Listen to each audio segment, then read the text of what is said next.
गोवा शहर।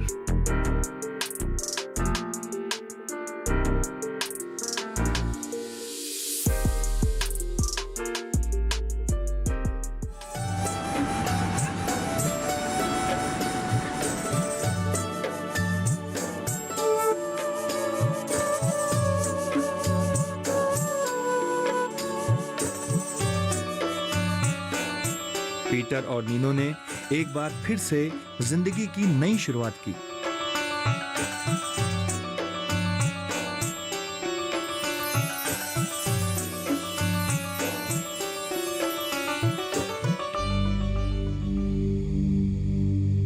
पीटर पत्नी नीनो के स्वास्थ्य को लेकर काफी सतर्क और चिंतित रहते थे।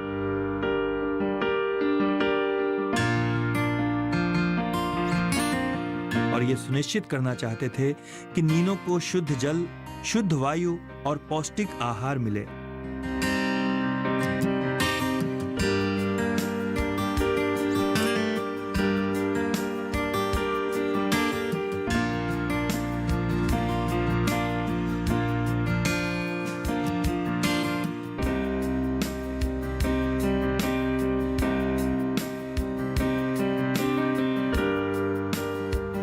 और इस क्रम में उन्होंने देखा कि गोवा में सब्जियां बाहर से आती हैं।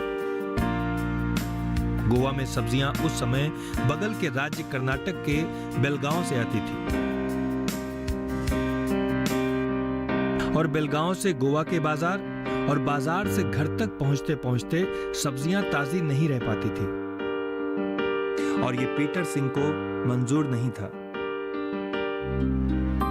और फिर उन्होंने वापस से गोवा के अपने सीमित जमीन पर खेती की शुरुआत की।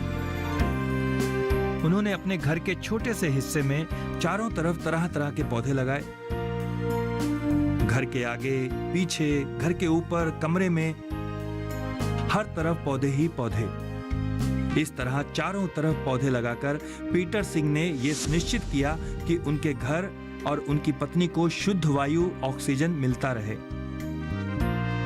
और साथ ही बिना फर्टिलाइजर, बिना रसायन वाली फल सब्जियों की पैदावार कर वो ये सुनिश्चित करने लगे कि नीनो को पौष्टिक आहार मिले।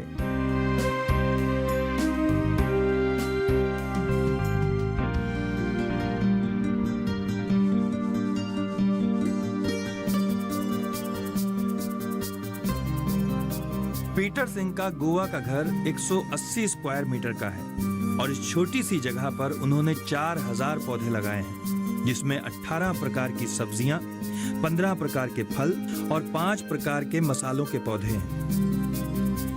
तो साथ ही वो यहाँ पर मछली पालन का काम भी करते हैं। इनके यहाँ 8 से 10 प्रकार की मछलियों का पालन किया जाता है। मछली पालन में उन्होंने एक नई तकनीक का प्रयोग किया है। उन्होंने ऐसी व्यवस्था की है कि मछलियों का मल एक जगह एकत्रित होता है और फिर वो उसका अपने पेड़ पौधों में उपयोग करते हैं, जो मिट्टी को काफी उर्वरक बना देता है।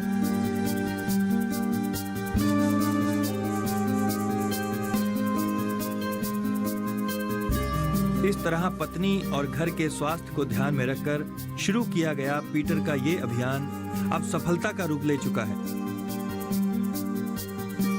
साथ ही उनका कार्य घर से निकलकर बाहर और पूरे गोवा तक फैल चुका है। उनके सीमित बागान के प्रोडक्ट्स अब पूरे गोवा और ऑनलाइन के रूप में गोवा के बाहर भी बिक्री किए जाते हैं। सीमित जमीन में कैसे खेती करनी है, वो इसकी लोगों को ऑनलाइन शिक्षा भी देते हैं। उनके इस कार्य और प्रयास को लोगों से काफी सराहना मिली है और उन्हें कई तरह के सम्मान से सम्मानित किया गया है। आज पीटर सिंह की उम्र 70 वर्ष के पार और नीनो की उम्र 65 वर्ष की है, लेकिन आज भी दोनों स्वयं ही अपना कृषि कार्य करते हैं।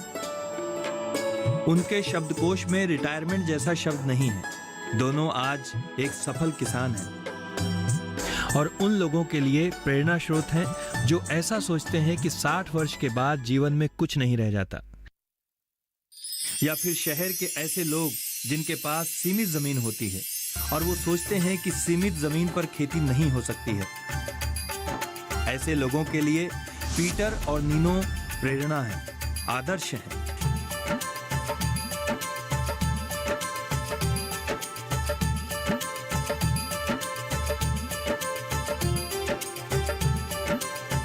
पीटर और नीनो आज गोवा में सफलतापूर्वक कृषि कार्य करते हुए आनंद पूर्वक जीवन व्यतीत कर रहे हैं।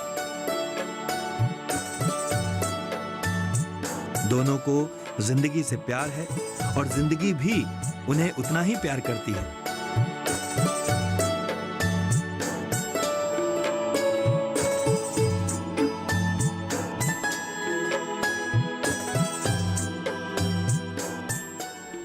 मंत्रमुग्ध हो गया हूं मैं पीटर सिंह और नीनो कौर की इस प्रेम भरी जीवन यात्रा।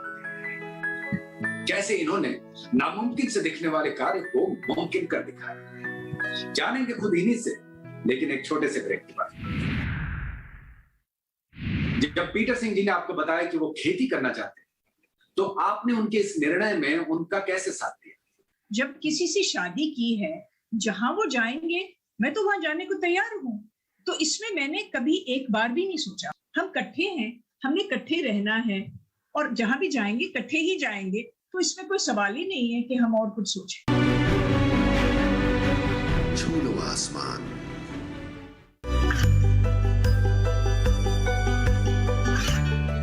गांवों और पिछड़े क्षेत्रों में सरकारी योजनाओं की जानकारी पहुंचा। देश में कौशल और क्षमता विकास कर ग्रामीणों को सामाजिक बदलाव और विकास से जोड़ने की दूरदर्शन किसान की पहल चौपाल चर्चा देखें सोमवार से शुक्रवार सुबह 9 बजे। छू लो आसमान। स्वागत है आपका छू लो आसमान। ब्रेक में जाने से पहले हमने पीटर सिंह और नीनो कौर की जीवन यात्रा देखी, तो अब समय आ गया है उनसे मिलने का। तो चलिए जुड़ते हैं 180 स्क्वायर मीटर में 3000 से भी अधिक पौधे उगाने वाले हमारे आज के विशिष्ट मेहमान जोड़े पीटर सिंह और नीनो कौर से। नमस्कार पीटर सिंह जी, नीनो कौर जी, स्वागत है आपका हमारे शो में। Thank you. Peter Singh ji, Nino Kaur ji, सबसे पहले तो आप मुझे यह बताइए कि 180 स्क्वायर मीटर में 3000 से भी अधिक पौधे, ये कैसे कर पाया और ये किस किस चीज के पौधे हैं? तो ऐसे हम तो जैसे मैंने आपको बताया, हमें तो खेती करने का शौक था। अब जब हम गोवा आए 7 साल पहले और हम ऑर्गेनिक जैविक खाना खाते हैं, हमारी सेहत के लिए भी अच्छा है। जब हम 7 साल गोवा आए तो यहाँ कुछ नहीं था। यहाँ तो सिर्फ जो सब्जियां मिलती थी वो सब दवाइयाँ भरी मिलती थी, हम उसको खाते नहीं थे। तो हम क्योंकि दिल्ली हमारा घर था, वहाँ हम बड़ा जगह थी, वहाँ हम पौधे वगैरह उगाते थे। फिर हम वहाँ से हर 3-4 महीने के बाद जो सब्जी वगैरह वहाँ होती थी उसको लेके आते थे। यहाँ हमें ऑर्गेनिक चीज़ नहीं मिलती। फिर हमने सोचा क्यों ना यहाँ करें। हमारा 180 मीटर की जगह है, थोड़ा सा गार्डन था, उसमें हमने क्यारियाँ वगैरह लगाई, उसमें पौधे लगाए, सब्जी लगाई, मगर उतनी आमदन उतनी जगह में कुछ होता नहीं। तो जैसे एक फैमिली को जो पूरी रिक्वायरमेंट है वो उससे नहीं मिलती। तो हम ये सोच रहे थे इसको कैसे बढ़ाएं, कैसे करें। तो हम हर 6 महीने दिल्ली आते जाते रहते थे। यहाँ ये घर है, हमारे बेटे ने हमें यहाँ खरीदा है कि आप दिल्ली के आबोहवा से बाहर निकलो, वहाँ पोल्यूशन है, प्रॉब्लम थी, तो हम उसी वजह से हम यहाँ गोवा आ गए। मगर दिल्ली हमारा घर है, फैमिली का घर है, वहाँ हम आते जाते रहते थे। तो जब हम दिल्ली गए, मेरी वाइफ, हमारे बेटे का बच्चा हुआ था, तो वो बाहर चले गए न्यूयॉर्क उनको मिलने, और मैं दिल्ली में बैठा था। तो मैंने सोचा कि क्यों ना, मुझे किसी ने बताया, किसी रिश्तेदार ने, कि आपने एक्वापोनिक्स सुना है। मैंने कहा मुझे तो पता नहीं। तो उन्होंने हमें, वो कह रहे एक आदमी यहाँ है जो एक्वापोनिक्स करता है, मैं आपको समझाता हूँ। तो वो आया, घर मिला हमें, हमने उसको अपना बैकग्राउंड बताया कि हम क्या कुछ करते थे। तो उसने बोला जी मैं आपको बता देता हूँ। तो उसने फिर वो कह रहे जी मेरा जो टेक्निकल आदमी है वो है यूएस से, वो आपको इन्फॉर्मेशन देगा। तो वो काफ़ी पैसे मांग रहा था, काफ़ी चीज़ें कह रहा था कि मुझे इतना चाहिए वो चाहिए। मैंने कहा छोड़ो, हमें तो क्योंकि एग्रीकल्चर का शौक है तो हम इसको हमने कहा क्यों ना खुद सीखें।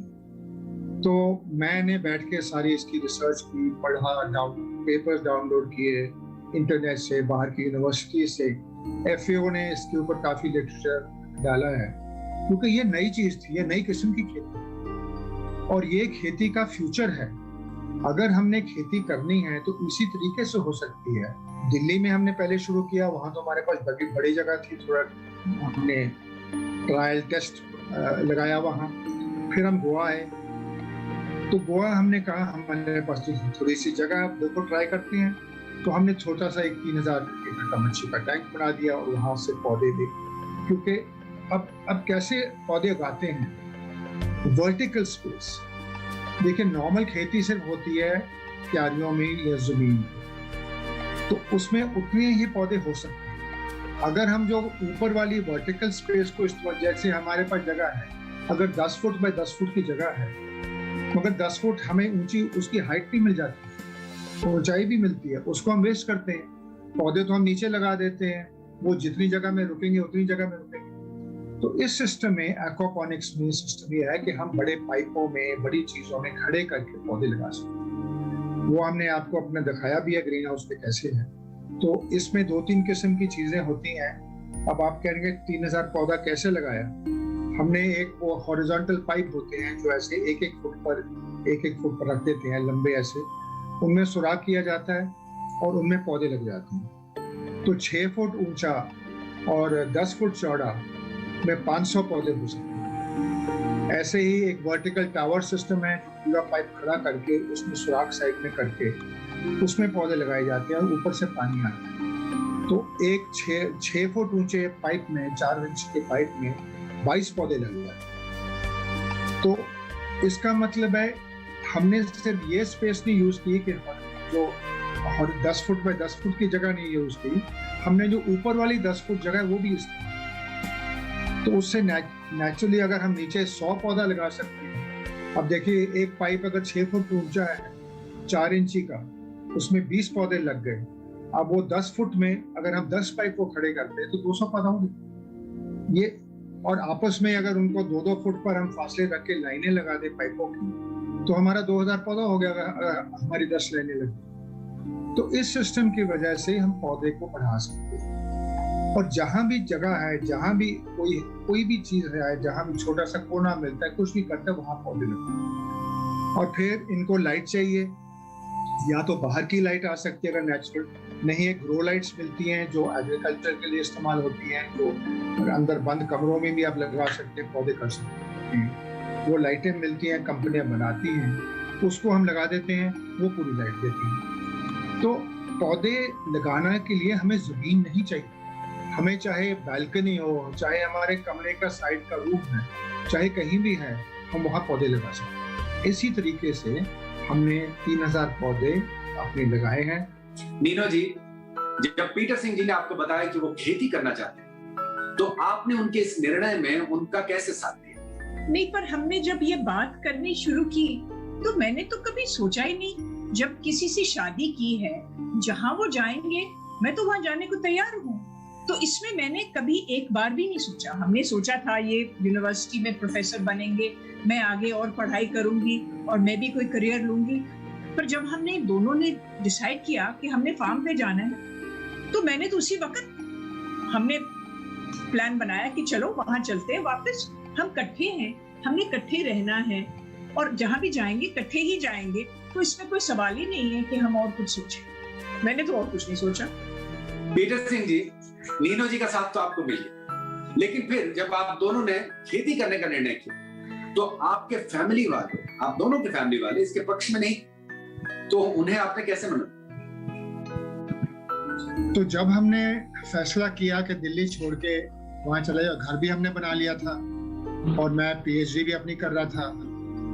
तो जब हमने फैसला सोच के किया कि हम जाएंगे, हम दोनों, मेरे पिताजी तो, जैसे मैंने आपको बताया, मैं इकलौता बच्चा हूँ, मेरे पिताजी भी इकलौते थे, सिर्फ उनकी बहन थी, और मेरे दादाजी भी, हम 4 पुश्तों में एक ही एक थे।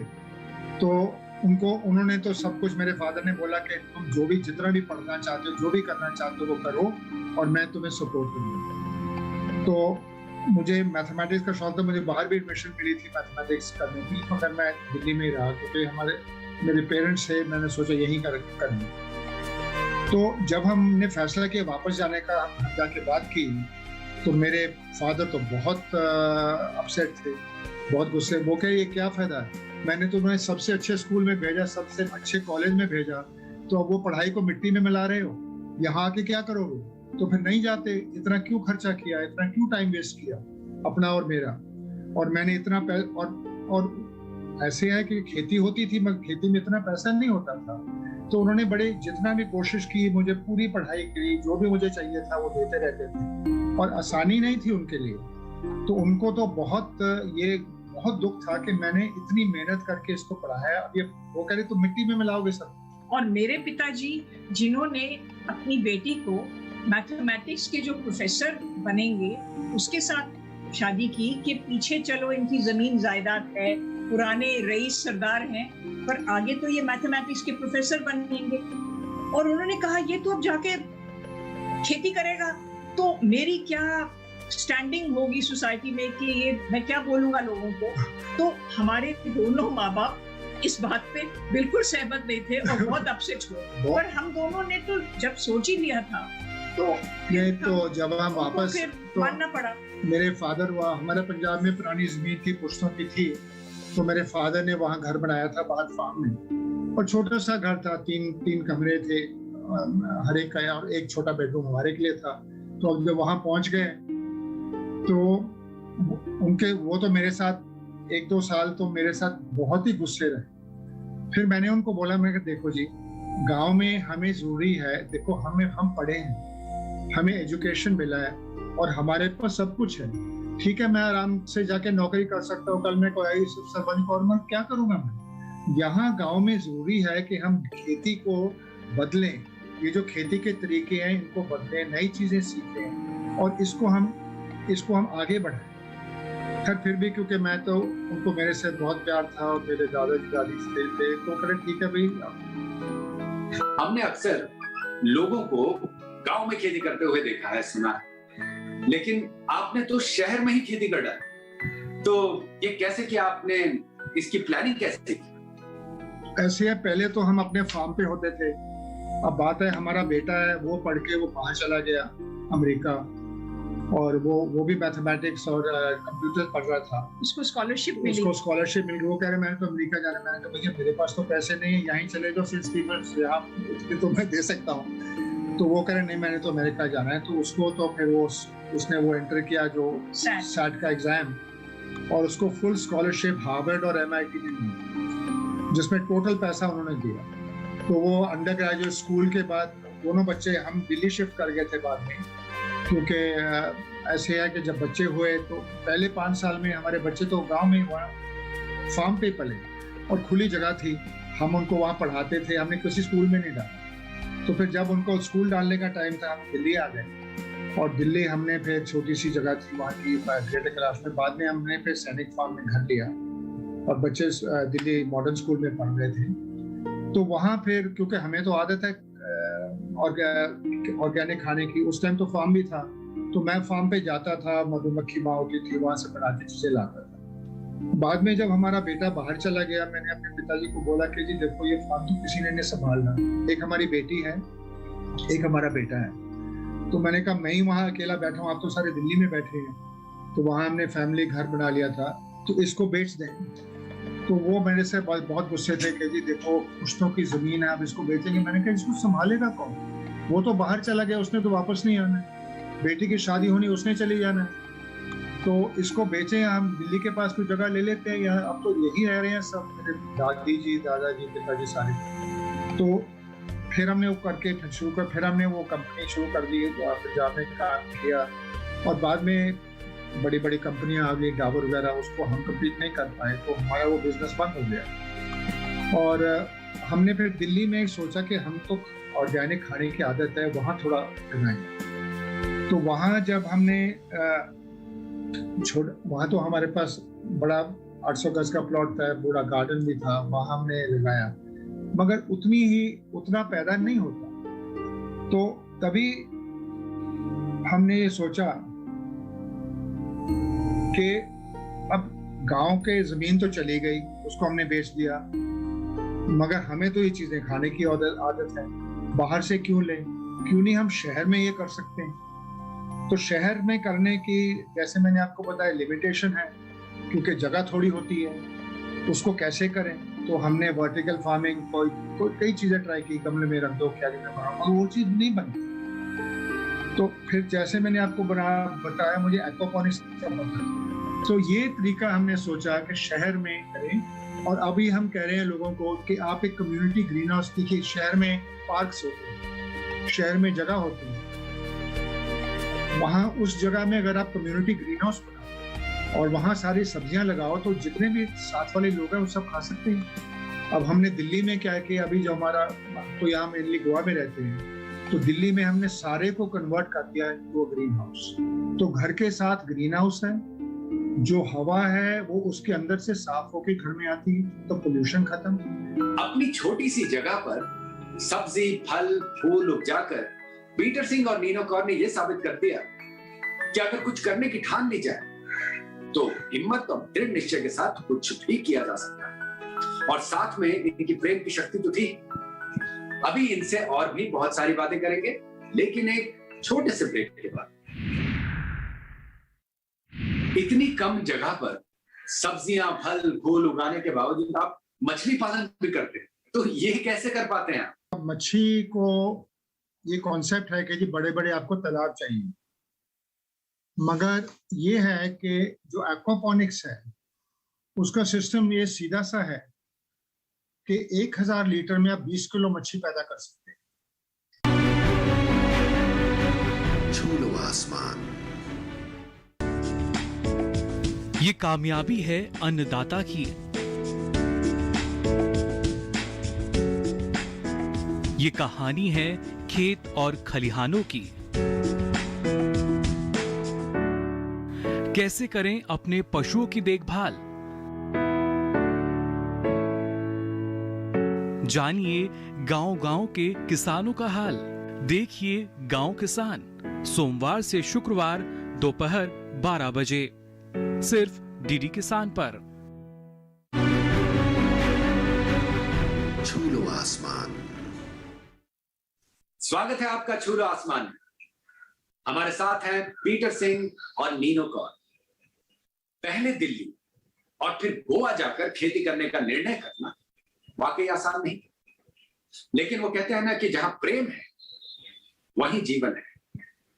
और पीटर सिंह और नीनो कौर ने खेती में अपना जीवन ढूंढते हुए अपने घर को ही अपना खेत बनाया।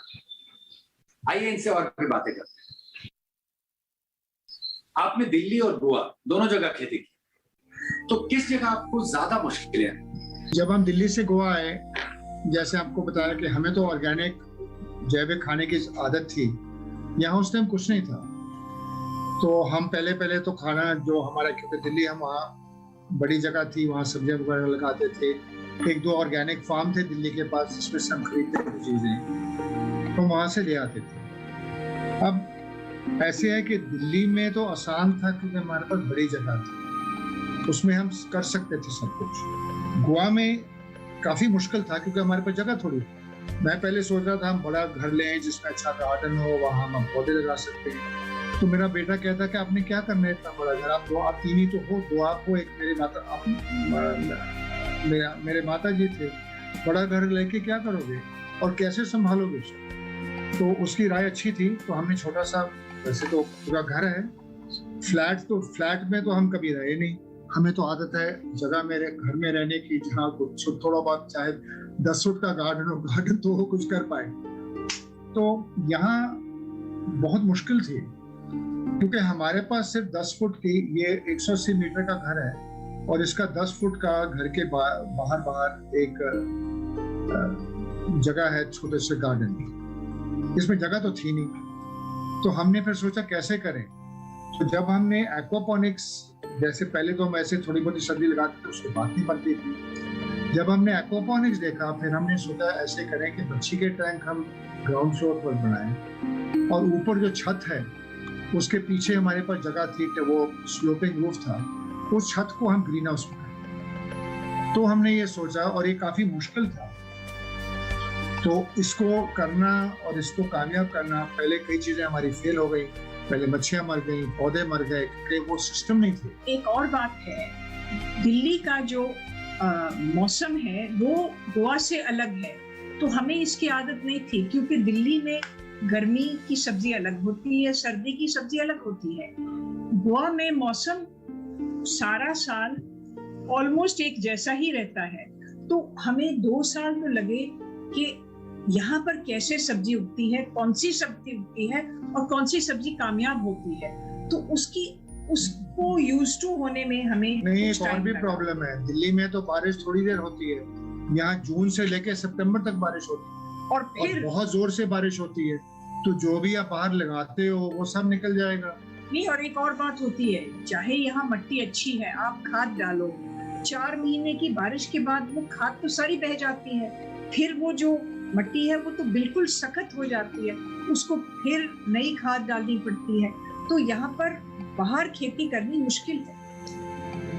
इतनी कम जगह पर सब्जियां, फल, फूल उगाने के बावजूद आप मछली पालन भी करते हैं, तो ये कैसे कर पाते हैं आप? अब मच्छी को ये कॉन्सेप्ट है कि जी बड़े बड़े आपको तालाब चाहिए, मगर ये है कि जो एक्वापॉनिक्स है उसका सिस्टम ये सीधा सा है कि 1000 लीटर में आप 20 किलो मच्छी पैदा कर सकते हैं। तो इसका मतलब आपके पास 1000 लीटर का टैंक है, उसमें आप अगर 20 मच्छियां रखो तो वो 2-2 किलो की, वो 1-1 किलो की हो सकती है। उनको उतनी जगह चाहिए, तो ज्यादा छोटा टैंक करेंगे उसमें मच्छी को घूमने की जगह नहीं होगी, वो नहीं पड़ेगी। तो आपको जिस हिसाब से आप मच्छी रखना चाहते हैं, तो हमने क्या किया, हमारे पास जो जगह थोड़ी थी, हमने पीछे 3 फुट चौड़ा और 10 फुट लंबा और 4 फुट ऊंचा टैंक बनाया। उसमें 3000 लीटर पानी है और उसमें वो पानी घूमता है। एक छोटा पंप मिलता है जो जिसको वेव मेकर बोलते हैं, वो उस पानी को गोल गोल घुमाता है। तो जब वो घूमता है, वो मच्छी को ऐसे लगता है कि पानी चल रहा है और वो बड़ा खुश होकर उसमें पानी में तैरती रहती है। अब उस टैंक में मच्छी के वो बच्चे मिलते हैं फिशरी डिपार्टमेंट से, छोटे छोटे, वो डाल दो और उनको खाना डालो। अब वो उसमें, क्योंकि अब वो जो मच्छी का जो पानी, अगर हम मच्छी को टैंक में डाल दें और इसको सिर्फ उसका पानी को निकलने का कोई सिस्टम नहीं है, फिर क्या होगा, वो पानी में अमोनिया, मच्छी का जो वेस्ट है उससे अमोनिया पैदा होगा, अमोनिया बिल्डअप होगा और मच्छी मर जाएगी। तो उसको हम क्या करते हैं, एक्वापॉनिक्स में सिस्टम क्या है कि टैंक में मच्छी रखो और उसके बीच में सेंटर में एक पाइप लगा दो, ऐसा पानी बाहर निकाल के, और वो पानी को गोल गोल घुमाओ। तो क्या होता है, जितना कचरा है वो सारा कचरा इकट्ठा होकर सेंटर में आ जाता है नीचे। वहां एक पाइप लगाया है जो ऐसे खड़ा है और फिर वहां से बाहर को जाता है, और वो पाइप जब कचरा इकट्ठा होकर सेंटर में आ रहा है तो वहां से पानी बाहर निकलना शुरू होगा। तो जितना मच्छी के टैंक में पानी पड़ेगा उतना पानी बाहर निकलेगा। तो वो पानी जब बाहर निकलता है उसको फिर एक, जैसे मैंने आपको पहले बताया था, एक फिल्ट्रेशन सिस्टम होता है जिसमें कीटाणु होते हैं, बैक्टीरिया होता है, जो मच्छी के वेस्ट को कन्वर्ट करता है अमोनिया को नाइट्रेट्स और नाइट्रेट्स वो चीजें हैं जो आपके एनपीके खादों में हैं और ये नेचुरली बन जाता है, जो हवा फेंकता रहता है उसके अंदर वो होता है, और भी टैंक में भी लगाया जाता है ताकि हवा के बुलबुले निकलते रहे सारा। और उसमें फिर जब वो जो एरिएटर, जहाँ वो आपका फिल्ट्रेशन यूनिट है, वो क्या है, वो सारा जो मच्छी का वेस्ट कचरा है उसको हम अलहदा निकाल लेते हैं, उसको आप अपने पौधों को डाल सकते हैं। पानी में जो मिक्स हो जाता है वो अब सब खाद है, नाइट्रेट्स है, नाइट्राइट्स है, आयरन है, पोटेशियम है, ये सारी चीजें हैं जो पौधों को मिलती है। वो पानी पौधों को जाता है, पौधों की जड़ें वो पानी लेते हैं और वो टैंक को आते हैं। तो इसका मतलब कितनी भी जगह में, छोटी सी जगह में आप मच्छी रख सकते हैं। सिर्फ इसका एक है कि आप इसकी जो कैपेसिटी है 20 किलो 1000 लीटर से ज्यादा आप स्टॉक नहीं कर सकते। अगर आप ज्यादा मच्छी डालेंगे तो वो मच्छी मर जाएगी। तो ये तरीका है मच्छी को टैंक में रखने का, और इससे इसका जो पानी है वो पौधों को जाता है, पौधे खुराक लेते हैं और नाइट्रोजन फिक्सेशन करते हैं हवा में से, उनकी जड़ें पानी में हैं, वो सारे पानी को साफ करके साफ पानी मच्छी को मिल जाता है। तो अगर आप वो पानी को उठा के ऐसे सूंघे भी जो वापस जाता है टैंक में, तो उसकी कोई स्मेल नहीं, तो बिल्कुल साफ पानी। ये सिस्टम है मच्छी पैदा करने का। पीटर सिंह और नीनो कौर ने उन कई लोगों की सोच बदली है जिनका यह मानना था कि सीमित जगह पर कुछ नहीं किया जा सकता, लेकिन एक बेहतर योजना और आधुनिक सोच हो तो जगह नहीं, इरादे मायने रखते हैं। और इन्हीं इरादों की वजह से पीटर सिंह और नीनो कौर ने गोवा में भी वही कर दिखाया जो उन्होंने दिल्ली में कर दिखाया था। बातों का सिलसिला जारी रहेगा, लेकिन अभी समय हो गया है एक छोटे से ब्रेक का। शुरुआत में जब इन्होंने खेती करने का निर्णय किया तो इनके परिवार वालों की प्रतिक्रिया इनके मन मुताबिक नहीं थी। मैं तो ये कहूंगी कि जिंदगी के सफर में बहुत कुछ है सीखने में, पर जिस चीज में आपको दिलचस्पी है उसके बारे में आजकल तो इंटरनेट है, हर चीज हम सीख सकते हैं, देख सकते हैं। छू लो आसमान।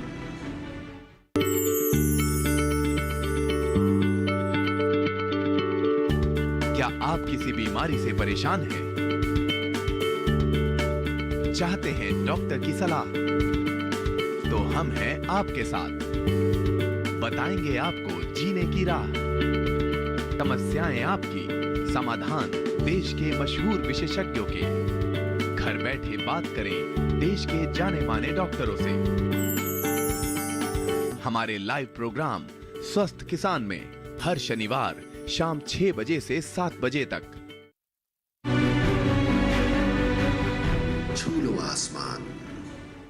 स्वागत है आपका छू लो आसमान में। हमारे साथ है पीटर सिंह और नीनो कौर। शुरुआत में जब इन्होंने खेती करने का निर्णय किया तो इनके परिवार वालों की प्रतिक्रिया इनके मन मुताबिक नहीं थी, लेकिन जब इनके परिवार वालों ने इनके आत्मविश्वास से भरे अटल निर्णय को समझा तो इस निर्णय का आदर किया और फिर हर परिस्थिति में इनके साथ खड़े नजर आए। ऐसे है कि हमें तो इंटरेस्ट है, जैसे आपको बताया, पढ़ने का। जब हम फार्म पे गए थे तो लुधियाना यूनिवर्सिटी थी, एग्रीकल्चर यूनिवर्सिटी हमारे पास थी।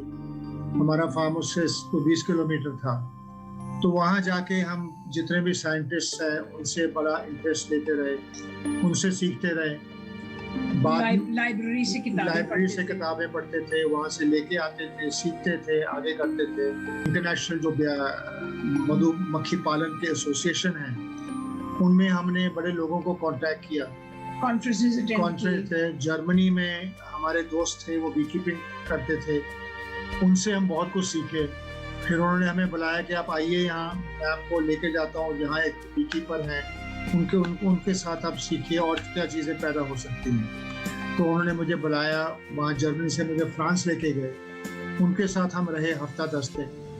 फिर इंग्लैंड, क्योंकि हम ये इंटरनेशनल एसोसिएशन के मेंबर थे, हम लोगों को ऑल ओवर मिलते रहे, कुछ यहाँ आते थे, कुछ हम वैसे कांटेक्ट रखते थे। तो खेती में पहले तो एग्रीकल्चर यूनिवर्सिटी का सिस्टम था, उसके बाद फिर हमारा ये हमें पढ़ने का शौक था, तो जो नई टेक्नोलॉजी जहाँ भी थी उसके बारे में पढ़ते थे। एक्वापोनिक्स में सबसे ज्यादा काम हुआ है अमेरिका में।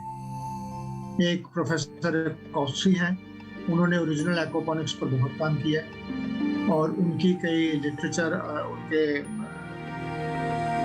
यूनिवर्सिटी ऑफ वर्जिन आइलैंड में उन्होंने काम किया। उन्होंने ये सबसे पहले उन्होंने सिस्टम डेवलप किए, रिसर्च की। मैं तो ये कहूंगी कि जिंदगी के सफर में बहुत कुछ है सीखने में, पर जिस चीज में आपको दिलचस्पी है उसके बारे में आजकल तो इंटरनेट है, हर चीज हम सीख सकते हैं, देख सकते हैं, और टाइम ही नहीं है कितना कुछ हम सीखें। पर जो अपना सब्जेक्ट है उस पर नई से नई आविष्कार भी हैं, उनको हम अपनी प्रैक्टिस में भी ला सकते हैं और काम भी करते रहो और सीखते भी रहो। पीटर सिंह और नीनो कौर को एक दूसरे का साथ तो था, लेकिन फिर जब इन्हें अपने परिवार वालों का साथ भी मिल गया तो इनका जोश दुगना हो गया और उसी जोश के साथ ये आगे बढ़ते रहे और इन्होंने ऐसी उड़ान भरी कि आसमान को छू लिया। अभी समय हो गया है एक ब्रेक लेने का। ब्रेक के बाद और भी बातें, बने रही है हमारे साथ। हम चाहते हैं कि आप हमारे दर्शकों को कोई संदेश दें, विशेष तौर पर उन किसानों को जो सीमित साधनों की वजह से निर्णय नहीं ले। कि हम जो किस्म की खेती आजकल होती है, इसमें फायदा किसको हो रहा है? फर्टिलाइजर की कंपनियों को हो रहा है, दवाइयों वाली कंपनियों को हो रहा है, दूसरे को हो रहा है। छू लो आसमान।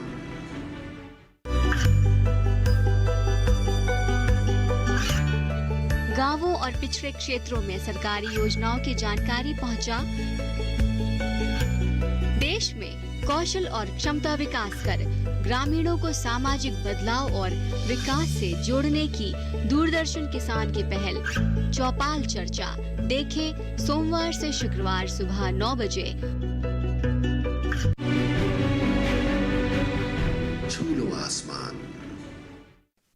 स्वागत है आपका छू लो आसमान में। हमारे साथ हैं पीटर सिंह और नीनो कौर।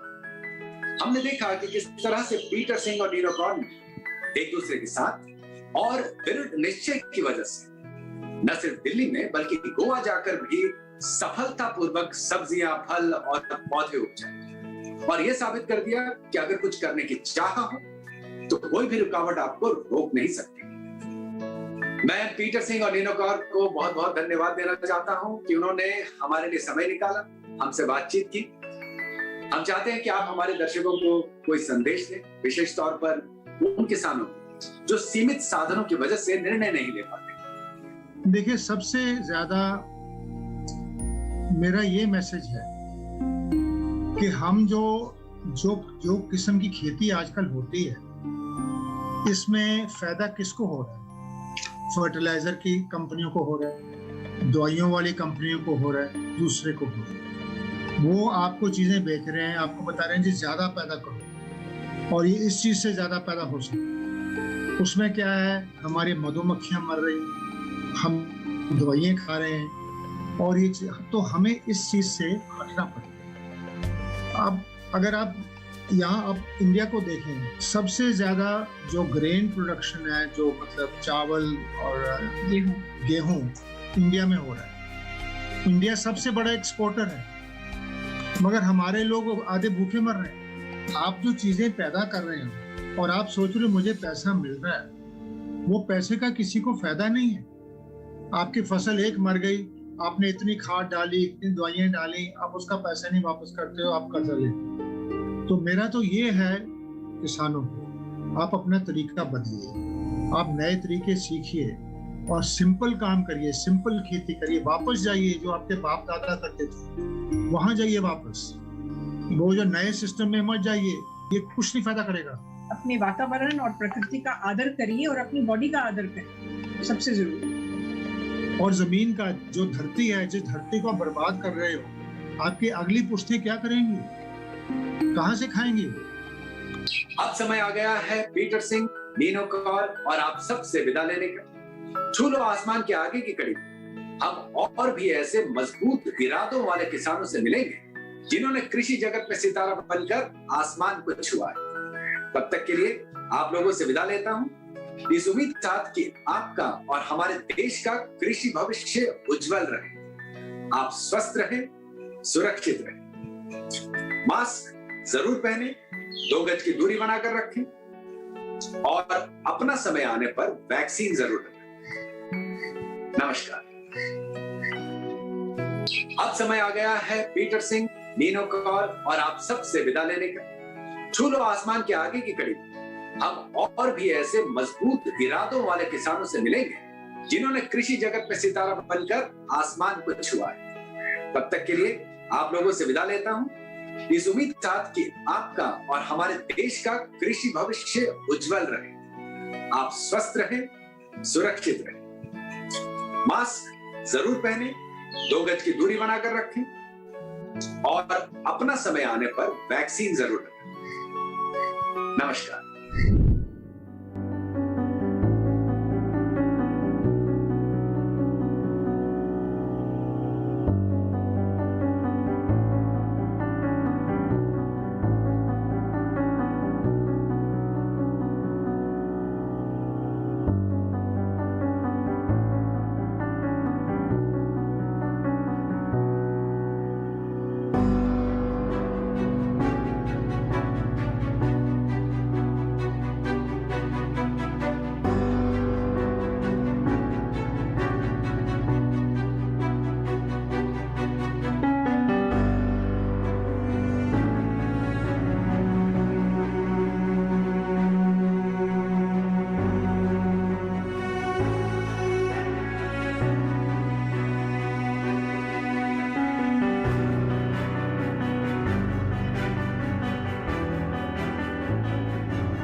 गांव का नाम है बांदकर। पुरुलिया शहर से 10 किलोमीटर दूर स्थित पुरुलिया 2 नंबर ब्लॉक का ये गांव काफी बड़ा है।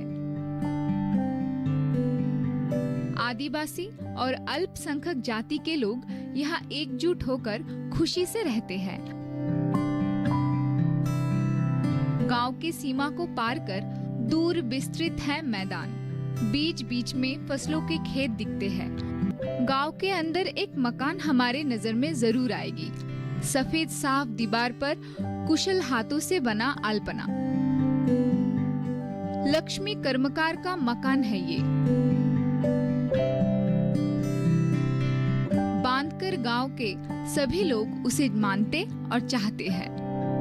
खेती बाड़ी में पिछड़ा हुआ जिला पुरुलिया में आधुनिक कृषि पद्धति के प्रयोग से लक्ष्मी कर्मकार एक आदर्श महिला कृषक बन चुकी है। पुरुलिया के बलरामपुर थाने के नंदुदी गांव की लड़की लक्ष्मी की शादी 1998 में बांदगर के पशुपति कर्मकार के साथ हुई थी।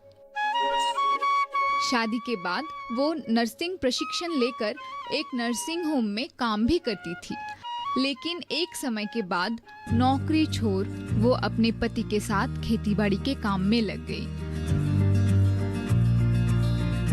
13 बीघा जमीन में अपने खुद के हाथों के मेहनत से उन्होंने धान, दाल, तैलबीज और सब्जियों की खेती शुरू की। स्थानीय कृषि विज्ञान केंद्र से प्रशिक्षण लेकर उन्होंने मशरूम की खेती का भी शुरुआत किया। इसके बाद धीरे धीरे वो बकरी पालन, जैव खाद प्रस्तुत करना और बतख पालन के प्रशिक्षण में भी भाग लिया। धान उत्पादन, पशुपालन, उद्यान विभाग एवं अन्य तैल बीज और डाल शस्य में इनका जो बीज उत्पादन में काफ़ी अच्छा काम रहा एवं ये निरंतर जो इनका महिला ग्रुप है 20-25 लोग का ये महिला का ग्रुप लेके जो काम करती हैं, इसमें उन्होंने बहुत ही अच्छा प्रगति दिखाया है। साथ में सबको एक साथ ये चल के काम करती है, इसीलिए इनका हमने नाम सुझाव किया। लक्ष्मी के दैनिक आय का एक बड़ा अंश अंडे बेचकर ही हो जाता है। अपने हाथों से खेती करने के कारण काफी अनुभव भी हुआ है उनको। इसी के साथ सरकारी प्रशिक्षणों ने भी आगे बढ़ने में उनकी सहायता की है।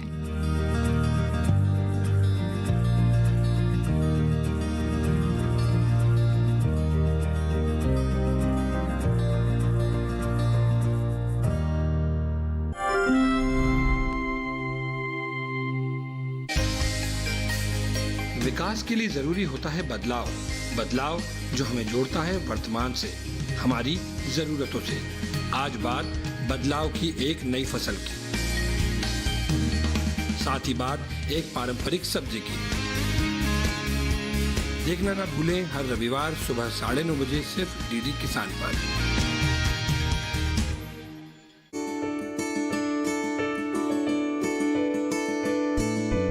जन जन की भागीदारी हो, सबकी जिम्मेदारी। गांव स्वस्थ संपन्न बने, करनी है ये तैयारी।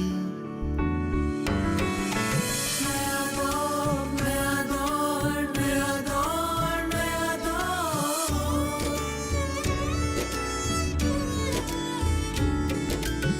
गांव मेरे संपन्न बने, सुविधाएं हों सारी।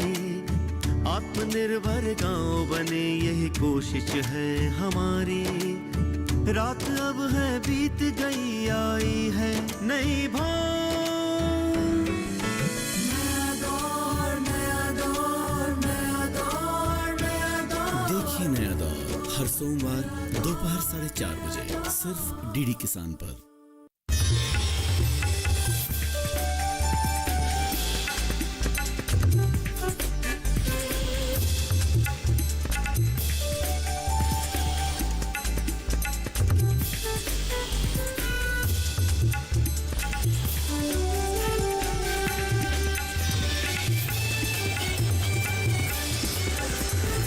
डीडी किसान, बदलते भारत की शान।